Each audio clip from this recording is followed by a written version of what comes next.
అసెంబ్లీలో మీ సేవలను ఐటీ శాఖలో కలుపుతామని మంత్రి లోకేష్ హామీనిచ్చారు. దీనిపై మీ సేవ ఆపరేటర్లు హర్షం వ్యక్తం చేస్తున్నారు. శ్రీకాళహస్తిలోని ఆర్టీసీ కూడలి వద్ద ఎన్టీఆర్ విగ్రహానికి పాలాభిషేకం నిర్వహించారు. అనంతరం సీఎం చంద్రబాబు, మంత్రి నారా లోకేష్ స్థానిక ఎమ్మెల్యే బొజ్జల సుధీర్ రెడ్డికి ధన్యవాదాలు తెలియజేశారు.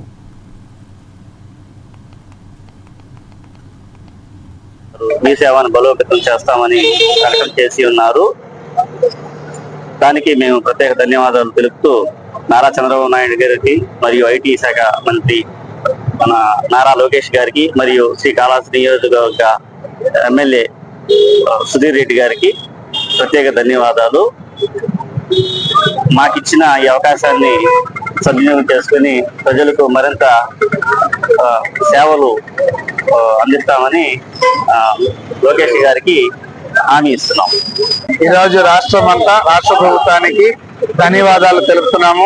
దీనిలో భాగంగా కాళహస్తి నియోజకవర్గంలో కూడా ఆపరేటర్లు రాష్ట్ర ప్రభుత్వానికి ధన్యవాదాలు చెప్తున్నాము. ముఖ్యమైన కారణం ఏమంటే, నేను అసెంబ్లీలో గౌరవ రాష్ట్ర ఐటీ శాఖ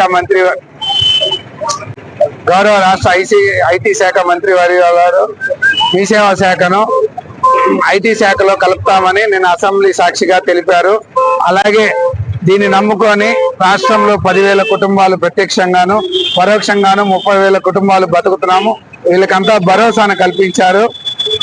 పాత 2003లో రాష్ట్ర ముఖ్యమంత్రి వర్యులు అలాగే అప్పటి ఐటీ శాఖ మంత్రి బొజ్జల గోపాలకృష్ణ రెడ్డి గారి కళ మీ సేవ పెట్టి ప్రజలకు అన్ని శాఖల ద్వారా ప్రజలకు సేవలు చేయాలనేది